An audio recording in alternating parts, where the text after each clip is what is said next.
বার্মিংহামের Edgbaston মাঠ সবচেয়ে বেশি ইংল্যান্ডের হোম টিমের টেস্ট ম্যাচে সবচেয়ে উইনের বেশি পার্সেন্টেজ।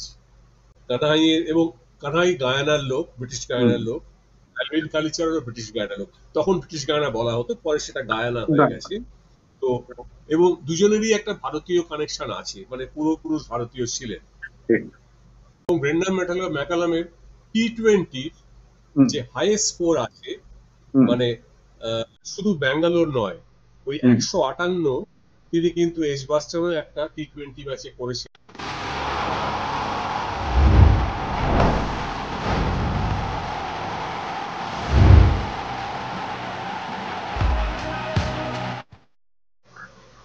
নমস্কার, উইলরুমে আবার আপনাদের সকলকে স্বাগত জানাই। আজকে আবার আমাদের সঙ্গে রয়েছেন আমাদের ক্রিকেট অ্যানালিস্ট মিস্টার কলরব রায়। কলরব দা, উইলর উইলে আপনাকে আবার স্বাগত জানাই। নমস্কার। দুদিন বাদেই বার্মিংহামে, ইংল্যান্ডের উইলটশায়ার কাউন্টির অন্তর্গত বার্মিংহামে শুরু হতে চলেছে পরবর্তী টেস্ট সিরিজের দ্বিতীয় টেস্ট, ভারত বনাম ইংল্যান্ড সিরিজের। এবং এই বার্মিংহাম এবং যদি এই কাউন্টির কথা বলা হয়, তাহলে কিন্তু এর সঙ্গে একটা বেশ কিছু বাঙালি সংযোগ ও ভারতীয় সংযোগ কিন্তু রয়েছে। আমি আপনার কাছে আজকে সেই কাহিনীটাই শুনবো। এবং সবচেয়ে বড় কথা হচ্ছে, প্রথম টেস্ট লিডসে প্রথম টেস্ট চলাকালীন আমরা যে বাঙালি স্পিনারকে হারিয়েছি আমাদের মাঝখান থেকে, সেই দিলীপ যোশী এই কাউন্টির হয়ে বছর দুয়েক ক্রিকেট খেলেও ছিলেন। আপনার এই কাউন্টির মধ্যে থেকে ভারতীয় বা বাঙালিদের সম্পর্কে কি ইনফরমেশন রয়েছে?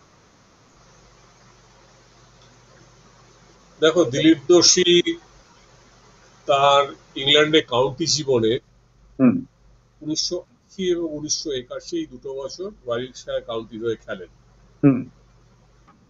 আর দিলীপ যোশীরই প্রায় সমবয়স্ক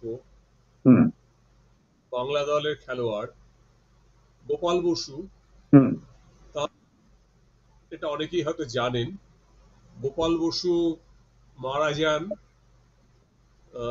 বার্মিংহামে। কাজেই ওর ছেলে বার্মিংহামে থাকতেন, সেখানে গেছিলেন এবং সেখানে মারা যান। এবং ওর শেষকৃত্য যতদূর জানি বার্মিংহামে হয়েছিল, বার্মিংহাম বা বার্মিংহামের কাছাকাছি কোনো একটা জায়গায় হয়েছিল। আর তো এরা দুজন তো সমসাময়িক ছিলেন, গোপাল বসু এবং দিলীপ যোশী। সেই সূত্রে কলকাতা বা বাঙালি ক্রিকেটার বা বাংলার ক্রিকেটারদের একটা কানেকশন বার্মিংহামের সঙ্গে আছে, এজবাস্টন গ্রাউন্ডের সঙ্গে আছে দিলীপ যোশীর। দিলীপ যোশীর ওয়ারউইকশায়ারে চান্স পাওয়ার ব্যাপারটাও, খেলার কন্ট্রাক্টের চুক্তিটা, সেটাও একটা ইন্টারেস্টিং ঘটনা। 1980 সালের প্রথম দিকে এখানে যখন জুবিলি টেস্ট হয়, বম্বেতে হয়েছিল, মাইক ব্রিয়ারলি খেলতে এসেছিল ভারতীয় বোর্ডের গোল্ডেন জুবিলি উপলক্ষে। সেই টেস্টের সময় ইংল্যান্ড দলের বব উইলিস, তিনি ওয়ারউইকশায়ার কাউন্টিতেই খেলতেন। তো তার সঙ্গে কথা বলতে গিয়ে দিলীপ যোশী জানতে পারেন যে সেই বছরে, মানে 1980 সালের ইংলিশ সামারে, যেহেতু ওয়েস্ট ইন্ডিজ দল ইংল্যান্ড সফরে যাবে, তো সেখানে ওয়েস্ট ইন্ডিজ দলের অ্যালভিন কালচারন ওয়েস্ট ইন্ডিজের হয়ে খেলবেন। আচ্ছা। এবং অ্যালভিন কালচারন সেই সময় ওয়ারউইকশায়ার কাউন্টিতে বিদেশি খেলোয়াড়দের মধ্যে একজন ছিলেন। এখানেও কিন্তু আবার সেই ভারতীয় যোগ, আমি আসছি এই প্রসঙ্গে, আপনি শেষ করে দিন। তো তখন এবং Warwickshire county was looking for some overseas player. Okay. তো তখন দিলীপ যোশী আগ্রহ আছে জেনে বব উইলিস, ওয়ারউইকশায়ারের তৎকালীন যিনি ক্রিকেট ম্যানেজার, তিনিও একজন টেস্ট প্লেয়ারই ছিলেন, x test player David brown, pace bowler, তার সঙ্গে যোগাযোগ করেন এবং চুক্তির ব্যাপারটা হয়ে যায়। 2 বছরের একটা চুক্তি হয়। 80 এবং 81 এই দুটো বছর দিলীপ যোশী ওয়ারউইকশায়ার কাউন্টির হয়ে খেলেন, যাদের হোম গ্রাউন্ড কিনা এজবাস্টন মাঠ, যেখানে দিন বাদে টেস্ট ম্যাচ শুরু হতে চলেছে। আমি এডজবাস্টন প্রসঙ্গে আসছি, মধ্যেখানে আর একটা জিনিসও আপনাকে বলি। যতদূর আমি জানি, দিলীপ যোশীর ছেলে নয়ন যোশীও এইখানেই কোনো একটা ক্লাবে ক্রিকেট খেলতেন। এবং আহ, দেবু মিত্র, যিনি রবীন্দ্র জাদেজা, চেতেশ্বর পূজারা বা তার আগে সৌরভ গাঙ্গুলির কে কোচিং করিয়েছেন, সৌরাষ্ট্রে কোচ ছিলেন একটা সময় দীর্ঘকাল, তিনিও এখানে এসে ওই কোচিং করিয়েছেন নয়ন যোশীদের। এরকম ঘটনাও হয়েছে। তবে এজবাস্টন প্রসঙ্গে আপনি আসলেন, এজবাস্টনে অ্যাকচুয়ালি ক্রিকেট বা টেস্ট খেলাটা কবে থেকে শুরু হয়? ইংল্যান্ডের যে প্রধান 6টা টেস্ট ভেন্যু ছিল বা এখনো আছে, হুম। তার মধ্যে আমি সাউথহ্যাম্পটনকে ধরছি না, হুম। আহ, পুরনো যেগুলো তাদের মধ্যে এজবাস্টন হচ্ছে নবীনতম টেস্ট হুম। ম্যাচের হিসেবে। হুম। প্রথম এজবাস্টনে টেস্ট ম্যাচ খেলা হয় 1902 সালে। আচ্ছা। So it became the 6th test match venue in England. এই নে।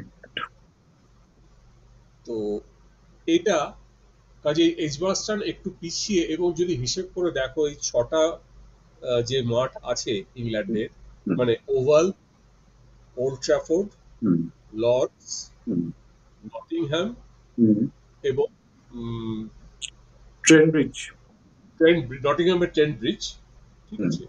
এই যে মাঠগুলোর মধ্যে আর কি, হুম। তাদের মধ্যে সবচেয়ে নতুন হচ্ছে এজবাস্টন। এজবাস্টন। তো এটা হচ্ছে, এবং এজবাস্টনে প্রথম দিকে খুব নিয়মিত টেস্ট ম্যাচ হতো না। ঠিক। বিশেষ ঠিক। করে যদি দেখো রেকর্ড দেখলে দেখবে 1928 বা 29 সালের পর হুম। পরবর্তী টেস্ট এজবাস্টনে হয়েছে 1957 সালে। হ্যাঁ, ইনফ্যাক্ট দীর্ঘ, এই 50-এর দশকের পর থেকেই এখানে নিয়মিত টেস্ট, একটা নিয়মিত ফ্রিকোয়েন্সিতে টেস্ট খেলা বোধহয় শুরু হয়। ঠিক। তো এটা একটা বড় কারণ যে এবং এজবাস্টনের গুরুত্বটা মানে এই 50-এর দশকের পর থেকে আস্তে আস্তে বাড়ে হুম। As a test match venue. ঠিক। এবং পরবর্তীকালে যেটা ইন্টারেস্টিংলি হয়েছে, ইংল্যান্ডের মাঠে প্রথম day and night test match হুম। খুব সম্ভবত 2017 সালে হুম। ইংল্যান্ড ওয়েস্ট ইন্ডিজের মধ্যে হয়েছিল, সাদা পিঙ্ক রঙের ডিউকস বল দিয়ে। হুম। যেহেতু ডে অ্যান্ড নাইট ম্যাচ, এটা কিন্তু এজবাস্টনেই হয়েছে। ঠিক। এটা আবার একটা অদ্ভুত ঘটনা। অবশ্যই। এবং এই অন্য একটু প্রসঙ্গে যদি আপনি দেখেন, হ্যাঁ এটা ঠিক যে ভারতীয়রা এখনো এই মাঠে কোনো টেস্ট জিততে পারেনি।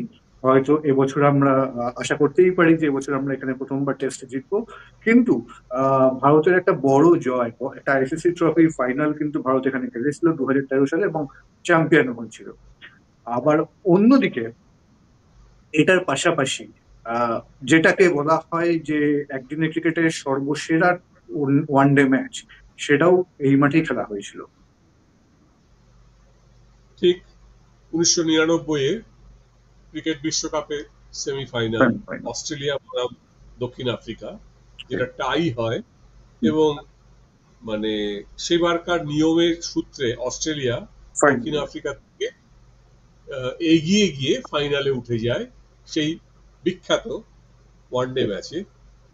এর সঙ্গে আরেকটা ঘটনা বোধহয় বলা দরকার টেস্ট ম্যাচে, এজবাস্টনের 2005-এর অ্যাশেজ টেস্ট, এক্স্যাক্টলি, ঐতিহাসিক ম্যাচ। যেটা ইংল্যান্ড 2 রানে জিতেছিল। মানে অ্যাশেসের সবচেয়ে কম রানের গ্যাপ বোধহয় এইটাই, আচ্ছা। মানে জয় পরাজয়ের রানের গ্যাপ। তো এটা একটা গেল। আর এর সঙ্গে আরেকটা আমার মনে পড়ছে, ভারতীয়দের টেস্ট ম্যাচের অভিজ্ঞতা এজবাস্টনে ভালো নয়, হুম। এখনো পর্যন্ত জিততে পারেনি।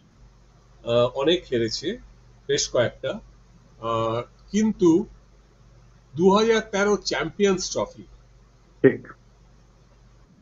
সেইখানে কিন্তু ভারত ইংল্যান্ডের বিরুদ্ধে একটা শর্ট এন্ড ম্যাচ হয়েছিল, 20 ওভারের খেলা হয়েছিল 50 ওভারের জায়গায় বৃষ্টি বাদলার কারণে। তো সেই ম্যাচে কিন্তু বেশ নেল বাইটিং ফিনিশ হয়ে 5 রানে, আমার যতদূর মনে পড়ছে, হ্যাঁ, হ্যাঁ। 5 রানে ভারত জিতেছিল। এবং ভারতের 2013 চ্যাম্পিয়ন্স ট্রফি, যার তারপর দীর্ঘকাল ভারতের কোনো আইসিসি ট্রফি ছিল না, একদম সেইখানটাতে ভারতের কিন্তু এই সাফল্যটা ভারত পেয়েছিল। ঠিক। ইনফ্যাক্ট আজকে যখন আমরা অনুষ্ঠানটা রেকর্ড করছি, সেই 2013-র পর গত বছর আজকের দিনেই ভারত আবার আইসিসি ট্রফির স্বাদ পায়। এক্স্যাক্টলি। আহ, আমি আবার একটুখানি অন্য প্রসঙ্গে যাই। আপনি এই সেই কাউন্টি ক্রিকেট আবার একটুখানি ফিরি। আহ, আলভিন কালচারালের কথা বলছিলেন, যিনি এই ওয়ার্কশায়ার কাউন্টির হয়ে এজবাস্টনে খেলেছেন দীর্ঘকালীন। সেখানে আবার ইন্ডিয়ান কানেকশন, এবং আপনার সঙ্গে যখন এই এই বিষয়টা নিয়ে কথা বলছিলাম, তখন আপনি বোধহয় বলছিলেন যে বেশ কিছু Indian origin West Indian cricketer এখানে কাউন্টি খেলছেন। সেই কাহিনীটা যদি একটু দর্শকদের বলেন। তার মধ্যে আসলে 60-এর দশকের শেষের দিক থেকে আরম্ভ করে হুম 70-এর দশকের প্রায় পুরোটাই হুম প্রচুর ওয়েস্ট ইন্ডিয়ান ক্রিকেটার হুম ইংল্যান্ডে কাউন্টি খেলেছেন। ঠিক। এর মধ্যে ওয়ারিকশায়ারে এক সময় হুম রোহান কানাই, হুম বিখ্যাত ওয়েস্ট ইন্ডিয়ান ক্রিকেটার, হুম গ্যারি সোয়ার্সের সহকারী, হুম তিনি খেলতেন ওয়ারিকশায়ারের হয়ে, অনেকদিন খেলেছেন। হুম এবং তার সঙ্গে এক সময় অনেকদিন খেলেছেন তৎকালীন দুনিয়ার সবচেয়ে সেরা off spin bowler lance Gibbs. ঠিক। তো রোহান কানাইয়ের সঙ্গে ভারতীয় কানেকশন একটা আছে, কেননা কানাই ভারতীয় বংশোদ্ভূত হুম এবং ওয়ারিকশায়ার কাউন্টির হয়ে দীর্ঘকাল খেলেন এবং খুব জনপ্রিয় ছিলেন। মানে কানাইয়ের জনপ্রিয়তার খানিকটা পরিমাপ একটা হয়তো পাওয়া যাবে হুম ইংল্যান্ডের আহ, অন্য একটা নর্দাম্বাররার হুম জায়গার নামটা ঠিক মনে পড়ছে না, হুম সেখানে কানাইয়ের নামে একটা পাব আছে, ঠিক রোহান কানাই পাব। ঠিক। মানে একজন ওয়েস্ট ইন্ডিয়ানের নামে ইংল্যান্ডের মাঠে, ইংল্যান্ডের শহরে একটা পাব রয়েছে, হুম সেটা একটা বেশ মানে আমার মনে হয় বিস্ময়কর ব্যাপার। অবশ্যই খুবই অবশ্যই জনপ্রিয় ছিলেন রোহান কানাই। অবশ্যই। আর কানাইয়ের সঙ্গে কানাই, এবং মজার ব্যাপার হচ্ছে আলভিন কালচারনকে ধরে নেওয়া হয় কানাইয়ের উত্তরসূরি। মানে আচ্ছা। ওয়েস্ট ইন্ডিয়ান ব্যাটিং স্টাইলের মধ্যে যে স্টাইলে কানহাই খেলতেন, কানহাইয়ের, এবং কানহাই গায়ানার লোক, ব্রিটিশ হুম গায়ানার লোক, অ্যালভিন কালচারও ব্রিটিশ গায়ানার লোক। তখন ব্রিটিশ গায়ানা বলা হতো, পরে সেটা গায়ানা হয়ে না। গেছে। তো এবং দুজনেরই একটা ভারতীয় কানেকশন আছে, মানে পূর্বপুরুষ ভারতীয় ছিলেন। ঠিক। আর এর সঙ্গে আরো হুম। ভারতীয় কানেকশন চলে আসছে পরবর্তীকালে। শিবনারায়ণ চন্দ্রপাল তিনিও বোধহয় গায়ন। কিছুদিন, তিনিও গায়ানার। কাজে গায়ানা, ভারতীয় পূর্বপুরুষ, ওয়েস্ট ইন্ডিয়ান বিখ্যাত ব্যাটার, এরা ওয়ারিকশায়ার কাউন্টির হয়ে পরপর খেলে গেছেন। তিনটে জেনারেশন যদি দেখো, রোহান কানাই হুম 60-এর দশক, অ্যালভিন কালচারাল 70-এর দশক, শিবনারায়ণ চন্দ্রপাল অবশ্য আরো পরে, এই 90। শতকের গোড়ার দিক, 90 এর পর থেকে আরম্ভ করে হুম। এরা তিনজনই এই কাউন্টির হয়ে খেলেছেন এবং যাদের হোম গ্রাউন্ড হচ্ছে এজবাস্টন। তবে আর সবচেয়ে ল্যান্স বড় গিবসন, কীর্তিটা বোধহয় অন্য একজন ওয়েস্ট ইন্ডিয়ানের দখলে এই মাঠে। হ্যাঁ সেটা তো মানে ফার্স্ট ক্লাস ক্রিকেটে সর্বোচ্চ রানের ইনিংস খেলে গেছেন সেই ব্রায়ান লারা। হুম তিনি ওয়ারিকশায়ার কাউন্টির হয়ে খেলতেন এবং এই এজবাস্টন গ্রাউন্ডেই ডারহামের বিরুদ্ধে একটা 501 নট আউট রানের ইনিংস খেলেছিলেন, যেটা আজ পর্যন্ত 500 রান কেউ করতে পারেননি ফার্স্ট ক্লাস ক্রিকেটে। ঠিক। সো সেখানে ব্রায়ান লারা আছেন, শিবনারায়ণ চন্দ্রপাল আছেন। কাজে এইভাবে দেখলে West Indian connection, Indian connection হুম এবং বার্মিংহাম এজবাস্টনের কানেকশন, এটা একটা বেশ দীর্ঘকালে একটা ট্র্যাডিশন বলা যেতে পারে। কানাই অবশ্যই। 60-এর দশক থেকে আরম্ভ করলে ব্রায়ান লারা খেলেছেন 1994 সালে। হুম আহ, এর সঙ্গে আর একটা একটু বলতে হচ্ছে, আমরা হুম ইন্ডিয়ান ওয়েস্ট ইন্ডিয়ান কানেকশন বললাম, হুম, আর একটা কানেকশন আছে এখানে, অবশ্যই। দক্ষিণ আফ্রিকার আচ্ছা। বিখ্যাত 3 পেসার এই কাউন্টির হয়ে খেলেছে ওয়ারিকশায়ার হয়ে, অ্যালান ডোনাল্ড, হুম শন পলক হুম এবং ডেল স্টেইন। মানে এই 3 সেরা দক্ষিণ আফ্রিকি পেসার, তারা কিন্তু বিভিন্ন সময় এই ওয়ারিকশায়ার কাউন্টির হয়ে খেলেছেন এবং যার হোম গ্রাউন্ড, যেটা আমি বলছিলাম, সেই এজবাস্টন মাঠ। এজবাস্টন। আচ্ছা, এই এই যে তিন দক্ষিণ আফ্রিকান পেসার যে এই কাউন্টির হয়ে খেলেছেন, এটার পেছনে কি কোনো ভাবে এই যোগসূত্রটা রয়েছে যে যেহেতু এই এখানে কিছুদিন হলেও কোচিং করিয়েছেন বব উলমার? খুব সম্ভব। ইনফ্যাক্ট হুম বব উলমার যখন কোচিং ছিল, বব উলমার দুটো রাউন্ডে কোচিং করান ওয়ারিকশায়ার হুম কাউন্টিতে, একটা 1991 থেকে 1994, হুম আর পরবর্তীকালে 2000 থেকে 2002। আচ্ছা। এবং প্রথমবার দলে অ্যালান ডোনাল্ড ছিলেন হুম। স্প্রিন্টের সময়, হুম। এবং ইন্টারেস্ট ব্রায়ান লারা ছিলেন। হুম। এবং 1994 সালে যে উলমরের কোচিং এ ওয়ারউইকশায়ার তৎকালীন ইংল্যান্ডে 4টে বড় টুর্নামেন্ট, মানে আমি ওডিআই এবং লাল বল। থ্রি মানে ফার্স্ট ক্লাস কাউন্টি ম্যাচ মিলিয়ে বলছি, 4টের মধ্যে 3টে জিতেছিল, একটাই সেকেন্ড প্লেসে এসেছিল। আচ্ছা। মানে একটা দুর্দান্ত সাফল্য, মানে ত্রিমুকুট বলা যায় বেশ। ইংল্যান্ডের ক্রিকেটে, স্থানীয় ক্রিকেটে ত্রিমুকুট। এবং সেই সময় ওয়ারউইকশায়ারের কোচ ছিলেন বব উলমার। আচ্ছা, অর্থাৎ তার মানে কি তো এটাই যে ব্রায়ান লারা যে ইনিংসটায় 501 করেন, মানে সেই সময়টায় ওয়ারউইকশায়ারের কোচ হুম, ছিলেন বব উলমান? একদম ঠিক। আচ্ছা। ওকে। ক্যাপ্টেন ছিলেন ডারমট ট্রিপ, যতদূর মনে পড়ছে ডারমট ট্রিপ ক্যাপ্টেন ছিলেন। হুম। আর কোচ সেই সময় ছিলেন বব উলমার, আচ্ছা। 1994 সালে। ওকে, ওকে। তো এটা একটা মানে উল্লেখযোগ্য ঘটনা, এবং বব উলমার কোচিং এ, ক্রিকেট কোচিং এ বব উলমারের একটা বিশেষ জায়গা আছে ক্রিকেট দুনিয়াতে। এবং তারপরে যদি এইখান থেকে আবার একটুখানি দেখেন যে টেস্ট ক্রিকেটে এই রিসেন্টলি এজবাস্টনে ইংল্যান্ডও বেশ কিছু ভালো টেস্ট ম্যাচ উপহার দিয়েছে, অন্তত বেসবল ক্রিকেটটা শুরু হওয়ার পর থেকে তাদের ক্রিকেটে। এখন দেখা যাক যে আ- দুদিন বাদে শুরু হতে চলা টেস্ট ম্যাচে তারা কেমন খেলে। তবে তারা কি কোথাও একটা বাড়তি সুবিধে পাবে, যেহেতু এই মাঠটা কিন্তু তাদের কোচেরও কাউন্টি গ্রাউন্ড? একদম। ব্রেন্ডন ম্যাকালাম হুম। এক সময় এখানে কিছুদিনের জন্য খেলেছেন, এবং ব্রেন্ডন ম্যাকালামের টি20 হুম। যে হাইয়েস্ট স্কোর আছে, হুম। মানে শুধু ব্যাঙ্গালোর নয়, ওই হুম। 158 তিনি কিন্তু এজবাস্টনও একটা টি20 ম্যাচে করেছিলেন। সেটা খুব সম্ভবত 2015 সালে, আচ্ছা, যখন মানে 158 ব্রেন্ডন ম্যাকালাম টি20 ম্যাচে দুবার করেছেন। একটা তো আমরা জানি বিখ্যাত 2008 সালে আইপিএল এর প্রথম প্রথম ম্যাচে। ম্যাচে। আর এটা করে এই 158 ইনিংসটা উনি 64 বলে করেছিলেন। আচ্ছা, আচ্ছা। আচ্ছা। এই যে মানে বার্মিংহামের মাঠে যেটা করা আর কি, সেটা হুম। কাজে ওখানে এখনকার যে বাসবলের প্রবক্তা হুম। বা একজন অন্যতম প্রবক্তা, তিনিও ওয়ারউইকশায়ার কাউন্টির মাঠে খেলে গেছেন। এজবাস্টন তার হোম গ্রাউন্ড ছিল, সেটা একটা বড় কথা। আর সঙ্গে আরেকটা একটু বলে দিই, যেটা হয়তো ভারতীয়দের পক্ষে ভারতীয়রা একটা হচ্ছে 378 রানে তার টার্গেট দিয়েও হেরেছিলেন হ্যাঁ। 2022 সালে হুম। টেস্ট ম্যাচে। আর সঙ্গে আরেকটা তথ্য দিই, যেটা ইংল্যান্ডকে উৎসাহ দেবে, অবশ্যই। ভারতীয়দের উৎসাহ দিতেও পারে, মানে চ্যালেঞ্জ হিসেবে। বার্মিংহামের হুম। এজবাস্টন মাঠ হুম। সবচেয়ে বেশি ইংল্যান্ডের হোম টিমের টেস্ট ম্যাচে সবচেয়ে উইনের বেশি পার্সেন্টেজ। 56টা টেস্ট খেলেছে ইংল্যান্ড, হুম। 30টা জিতেছে এখানে। মানে আচ্ছা। মোর দ্যান 50% ম্যাচেস ইংল্যান্ড ইজবাস্টনের টেস্টে জিতেছে। আর কোনো মাঠে এত হাই পার্সেন্টেজ নেই ইংল্যান্ডের এটা মাঠে। মানে জানি না। 10টা বা তার হ্যাঁ। 10টা তার বেশি টেস্ট ম্যাচ খেলা হয়েছে এমন যে ইংল্যান্ডের মাঠ আছে, সেই মাঠগুলোর মধ্যে 56 মধ্যে মানে 53.57% ম্যাচ ইংল্যান্ড জিতেছে, 19.64% বিদেশ মানে বিপক্ষ দল জিতেছে, অ্যাওয়ে টিম। হুম। আর বাকি 26.7, মানে 30টা জিতেছে, 11টা হেরেছে, 15টা ড্র।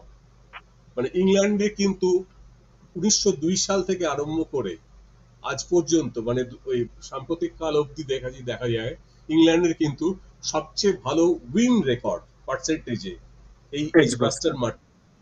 এবার এই হ্যাঁ, বলুন। মানে এটা এটা ভারতীয় সমর্থকদের জন্য শঙ্কায় শঙ্কার খবর কিনা বা শঙ্কার কোনো তথ্য কিনা আমি জানি না, তবে খুব ইন্টারেস্টিং একটা তথ্য। এবং আমার মনে হয় না এই খবরটা শুনে, জাস্ট টেস্ট ম্যাচের দুদিন আগে এরকম একটা তথ্য শুনে ভারতীয় সমর্থকরা করে খুশি হবেন বলে অন্তত আমার মনে হয় না। হ্যাঁ, কিন্তু ভারতীয় দলের কাছে এটা একটা চ্যালেঞ্জ হয়ে উঠতে পারে যে এক্স্যাক্টলি। আমরা এই ম্যাচে 378 রান সামলাতে পারিনি, বাঁচাতে পারিনি, আর 378 রান টার্গেট দিয়েও হেরেছি 2022 সালে। আজ পর্যন্ত একটাও জিততে পারেনি। 67, 74, 79 পরপর 3টে টেস্ট ম্যাচ হেরেছি। ঠিক। যবে থেকে খেলতে শুরু করেছি এজবাস্টনে। তো এবারে দেখা যাক না কি হয়। অবশ্যই সময় সেটা একটা সেটার উত্তর চিন্তা দেবে। হবেই। একদম, সময় সেটার উত্তর দেবে। অনেক ধন্যবাদ কলরবদা আমাদের সঙ্গে থাকার জন্য। আশা করি খুব তাড়াতাড়ি আপনাকে অন্য কোনো প্রোগ্রামে পাবো।